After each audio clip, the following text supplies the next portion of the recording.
sebuah rumah sederhana, hiduplah sepasang suami istri yang baru saja setahun menikah. Kini, sang istri sedang hamil. Menurut bidan di desa tempat ibu memeriksakan kehamilannya, tafsiran persalinan ibu sudah dekat, kira-kira 3 hari lagi. Tentu saja, sang suami merasa sangat senang dengan kehamilan istrinya. Terbukti, dia tidak pernah absen mengantar istrinya untuk memeriksakan kehamilan di puskesmas terdekat. Suatu hari, sang istri sedang berbincang-bincang dengan suaminya mengenai rencana mereka ketika bayinya telah lahir. Wah, Pak, Ibu bentar lagi mau lahiran. Ibu seneng banget, Pak. Iya, Bu, aku ya seneng, Bu. Pengen cepet-cepet lihat adiknya.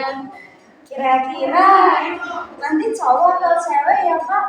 Kalau Bapak sih terserah ya, Bu. Mau cewek, mau cowok, yang penting sehat. Kok haus ya, Pak? Saya tak ngambil minum dulu ke dapur. Iya, Bu.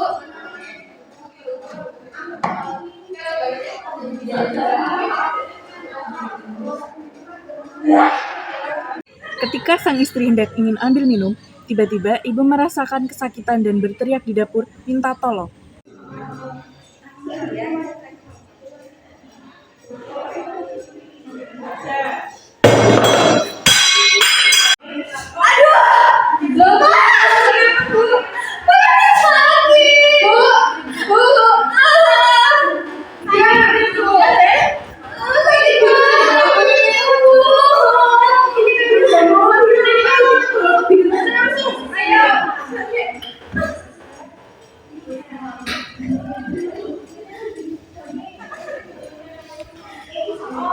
Dengan sigap, sang suami pun langsung bergegas menuju ke puskesmas.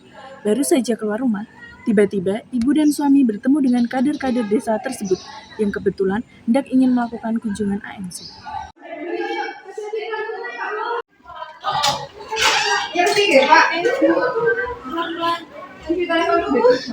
Pak, ada apa? Ini punya kenapa, Pak? Ini Pak, istri saya mau lahiran. Ini Bu, tolong bangun ya. Sudah, mari kita bawa ke puskesmas. Iya. Beberapa saat kemudian, mereka sudah sampai di puskesmas. Dengan cepat, kader segera memanggil ibu bidan. Permisi, bidan. Ya, siapa? Siapa? Ini Bu, ada yang mau lahiran. Ya ampun. Udah deh, tolong bawa masukkan nomor salinan ya. Saya akan panggil bidan juga untuk membantu saya dalam proses persalinan. Ya Bu, mari saya bantu Bu.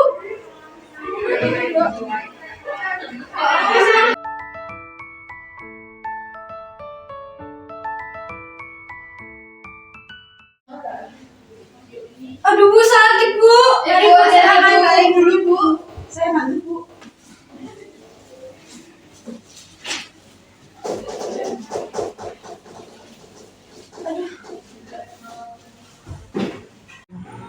Ibu berbaring di tempat tidur. Sementara itu, bidan 1 memanggil bidan 2 untuk membantunya dalam proses persalinan.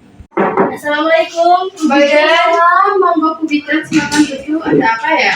Bu Bidan, di puskesmas itu ada persalinan dan saya butuh bantuan Ibu untuk melakukan proses pengalaman persalinan. Ya sudah, pasiennya dianalisa dulu dan diobservasi, nanti saya ke sana ya. Dari itu.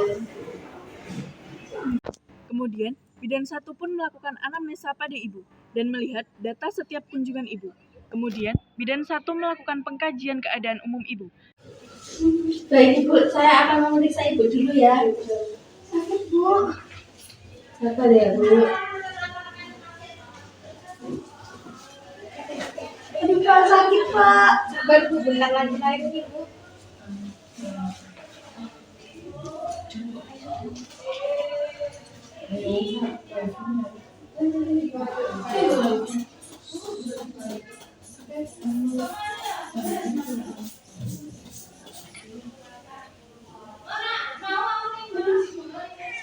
Tensinya normal ya Bu. Baik Bu, selanjutnya saya akan melakukan pemeriksaan dalam ya Bu. Jika Ibu merasa tidak nyaman, Ibu bisa tarik nafas ya Bu. Tarik nafas panjang ya Bu. Setelah dilakukan pemeriksaan dalam, ternyata pembukaan 8 atau primigravida. Bidan 1 menganjurkan ibu untuk mengkosongkan kandung kemihnya.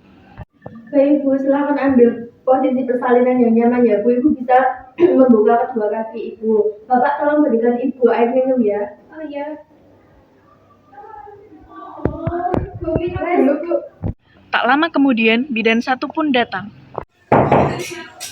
Assalamualaikum. Waalaikumsalam. Gimana Bu Bita perkembangannya? Belum lama pasien telah saya lakukan pemeriksaan dalam. Ibu sudah memasuki pembukaan 8 dan saya sudah menyarankan Ibu untuk mengosongkan kandung benihnya. Baik Bu Bita, saya akan melakukan tindakan lebih lanjut lagi dan tolong siapkan peralatan batu set dan peralatan lainnya ya Bu Bidan. Terus saya akan melanjutkan observasi.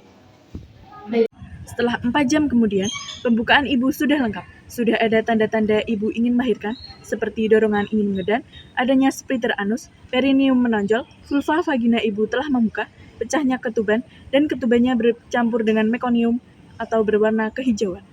Sakit Bu. Iya Bu, saya akan segera membantu Ibu. Pembukaan Ibu sudah lengkap. Jika Ibu merasakan sakit yang sangat hebat, Ibu bisa mengejar secepat mungkin ya Bu. Iya Bu. Proses persalinan berjalan dengan lancar. Kondisi ibu dalam keadaan baik. Akan tetapi, saat bayi keluar, terjadi lilitan tali pusat. Lalu, bidan 2 segera mengendorkan dan melepas lilitan tali pusat dan memotong tali pusat bayi. Aduh Bidan, ada satu lilitan tali pusat, saya akan melepaskannya. Bidan tolong segera siapkan meja resusitasi untuk mengantisipasinya. Baik Bidan. Sambil menyiapkan meja resusitasi, lahirlah bayi ibu. Akan tetapi, saat lahir, bayinya tidak menangis. Bayi terlihat bernafas mengap-ngap, bayi tampak sinusitis atau biru, bayi tampak pucat, tonus otot menurun, penurunan kesadaran, tidak ada respon terhadap refleks rangsangan. Dari penyebab seperti saat dilakukan pemeriksaan DJJ, janin lebih dari 110 per menit, dan air ketuban bercampur dengan mekonium, dan tanda-tanda gejala bayi dengan bayinya tidak menangis, bayi terlihat bernafas mengap-ngap, lalu bayi tampak sinusitis atau biru, bayi tampak pucat, tonus otot menurun, penurunan kesadaran, tidak ada respon terhadap refleks rangsangan, maka diagnosanya adalah bayi ibu mengalami asfiksia berat. Nangis ya Bu. Ya Ibu. Baik Bidan, kamu urus ibunya dulu ya. Saya akan melakukan resusitasi pada bayi ini. Baik Bidan. Setelah bayi diletakkan di meja resusitasi, tiba-tiba bidan 3 datang karena hari itu sedang pergantian jadwal dinas. Asfiksia. Iya, mari saya bantu.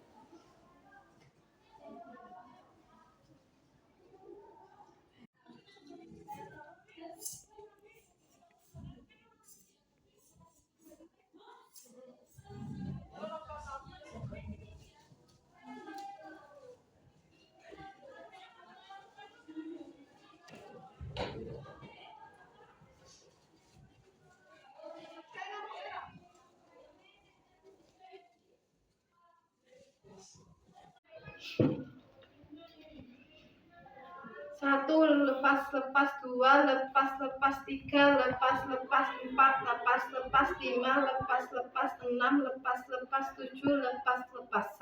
lepas 3, lepas 4, lepas 6, lepas 7, lepas 1. Setelah melakukan ventilasi bayi, masih bernafas mengap-ngap dan belum dapat bernafas normal. Lalu, bidan 2 segera meminta persetujuan rujukan kepada suami atau keluarga pasien. Aduh, gimana ya, bayinya masih belum nangis. Siapa rujukan ya? Iya Bu Bidan, biasa saja. Bapak, silakan duduk. Bapak, ada yang saya mau Obrolkan dengan Bapak.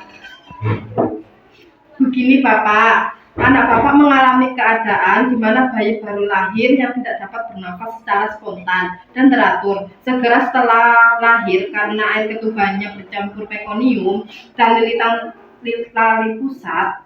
Nah, tadi saya telah melakukan tindakan bersama rekan saya, yaitu untuk melakukan resusitasi bayi agar bayi Bapak dapat bernafas dengan spontan dan normal. Tapi bayi Bapak harus mendapatkan pertolongan lebih lanjut lagi ke rumah sakit Pak. Jadi jika Bapak bersedia, silakan Bapak menandatangani surat ini untuk rujukan dan saya akan segera melakukan rujukan pada bayi Bapak. Ya Bu, saya bersedia lakukan yang terbaik saja untuk anak saya. Baik Pak. Setelah mendapatkan tanda tangan persetujuan rujukan, akhirnya bidan segera mempersiapkan rujukan dengan bakso kuda. Lalu, bidan 2 segera merujuk bayi ibu tersebut. Assalamualaikum Ibu, selamat siang. Bu, ini dari Puskesmas E ingin melakukan rujukan neonatal dengan kasus aspaksia. Ibu tolong siapkan bonek karena kami akan segera datang ke sana, Ibu. Baik Ibu, akan saya konfirmasi ke dokter dan akan saya siapkan. Nggih, ya Bu. Dokter, ada pasien asfiksia. Oh ya, langsung siapkan alatnya saja ya. Baik dokter. Di perjalanan, rujukan bidan dilakukan resusitasi ventilasi sambil memeriksa denyut jantung bayi. Beberapa menit kemudian, sampailah di rumah sakit.